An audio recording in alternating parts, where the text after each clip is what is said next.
Good morning. I'm Harley Schlanger from the LaRouche Organization with your daily update for February 16th, 2021.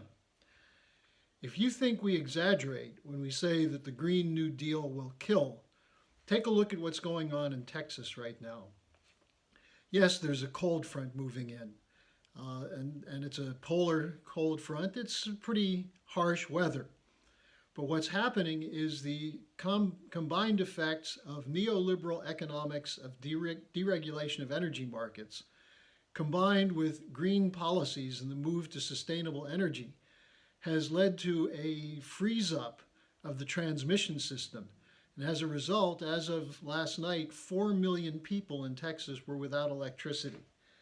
Now, you expect to see at some point they'll be blaming this on Russia.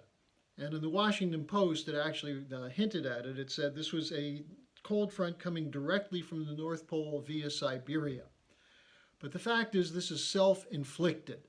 It's done as a result of years of toleration of the fake science of environmentalism, which has convinced us that we have to move away from higher systems of energy flux density, such as coal, gas, oil, and nuclear, and instead go back to the Middle Ages with solar and wind.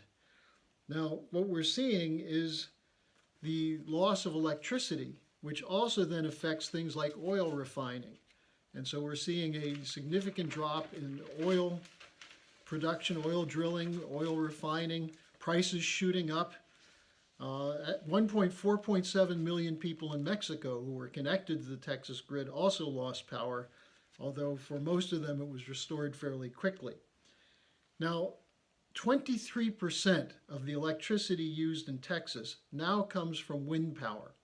Now, the traditional view of Texas is J.R. Ewing, oil wells, carving civilization out of wilderness. This was something that produced a lot of wealth, a lot of physical goods production. The oil industry feeds the economy in many ways, including the machinery, the scientific technology, and so on. But when you start moving to wind power, what's the effect?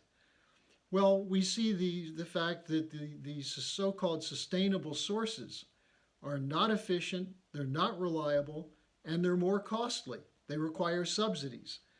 And so with 23% of the electricity in Texas coming from wind power, what happened yesterday?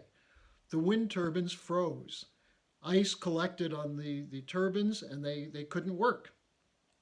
Now, the lies coming out in the media on this are really incredible. The Washington Post, for example, had the following, and these are lies by omission. They say Texans' electricity consumption needs have far surpassed current power generation. Why? Well, they don't say. But it's the effect of the Enron model of deregulating energy markets, the so-called free market valuation of the neoliberal model, combined with green ideology, which convinced the state of Texas to move increasingly to solar and wind. And so now what you have is the need for rolling blackouts to prevent the state's electricity transmission grid from collapsing. The Washington Post also quoted an analyst who said governments and utility companies did not adequately prepare for the storm. Well, that's because they instead went with the market. And the market said you don't need redundancy. You don't need efficiency.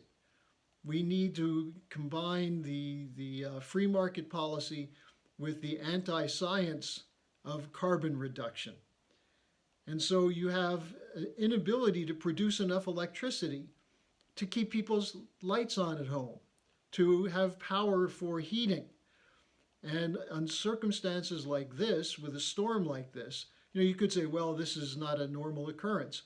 But that's precisely how a modern society should function, being prepared for these abnormal occurrences. And instead, it's the idea that we'll make do, we'll get by, which means people's lives are treated as though they're worthless, that it costs too much to have redundancy, therefore we'll allow them to die. Same thing that's done with water systems on the coast, that you don't have the kind of dredging that's necessary of rivers. You don't have the kind of buildup of water walls and things of that sort.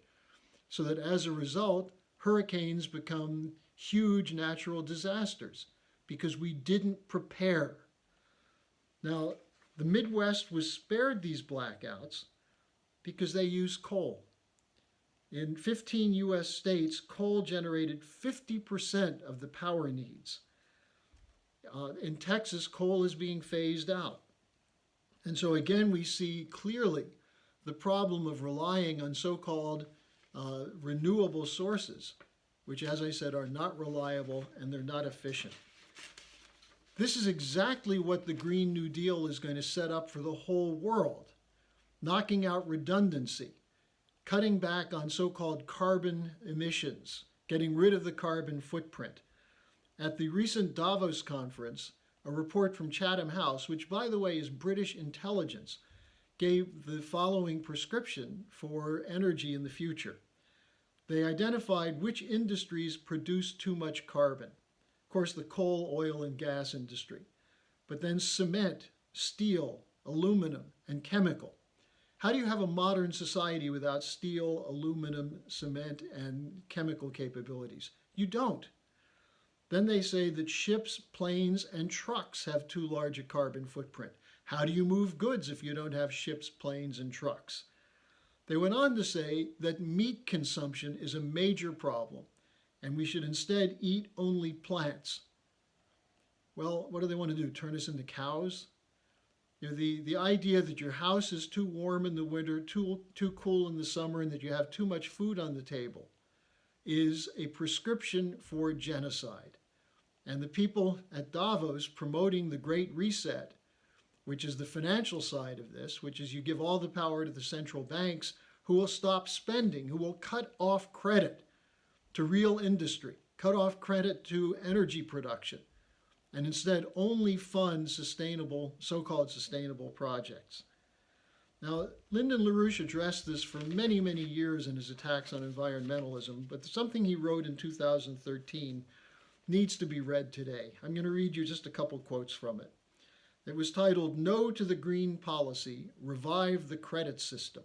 And this goes directly to the heart of the combination of the Great Reset and Green New Deal as a genocidal policy being imposed on nations by corporations over and above the power of national governments and elected parliaments. Here's what LaRouche said. Mankind has to change his policy. Dump the green policy, which is presently the greatest single threat to humanity. That's a killer. We have to understand that it is the increase of man's intelligence, which means also scientific intelligence, the ability to create, the ability to generate higher energy flux densities per capita and per square kilometer of territory. These are the standards on which credit is generated. In other words, to make sure you have adequate energy, you make your credit policy applicable to what's needed to produce the redundancy in electricity production, as opposed to holding that credit back so you can instead give free money to speculators. He goes on to say, we do this to increase the population of the planet. Increase it. Stop this killing people. Increase it. Because we need more work done. We need also increases of the energy flux density of the work being done. These are absolute necessities for us. And he finishes his presentation by saying, so the point is, we need every human being. We need them to live longer and better. We need them to become more creative. We need to have their children better educated and developed. We need an increase of the potential productivity of the human race per capita and per square kilometer. And those are the missions we must fulfill. This was true in 2013. It was true in 1900. We saw a steady increase in the United States in energy flux density, which is what enabled the United States to become the world's major productive power, both in terms of the amounts of goods produced and the productivity per capita. Now we're seeing a collapse of that under the effects of green policy and neoliberal economics. So what will the Green New Deal accomplish? It will kill people. This is not something that can be accepted by anybody. It's going to lead to a radical reduction of population. And so, to address this, the LaRouche Organization and Executive Intelligence Review have put out a report on how to defeat the Great Reset and the Green New Deal. You can go on your website to LaRouchePub, LaRouchepub.com, and you'll see the present EIR, which has a couple articles from this issue that are free, but you can purchase a report. We'll soon have an invoice on the page that will have the full report. This is necessary reading. Look at Texas right now, the great, powerful state, the second largest state in terms of population in this country, which has people freezing in the dark because of the green policy, which was the Bush, Obama, and now Biden policy, and the neoliberal economics, which has been the policy of every administration since Richard Nixon, actually since John F. Kennedy. This has to be reversed. So thanks for joining me today, and I'll see you again tomorrow.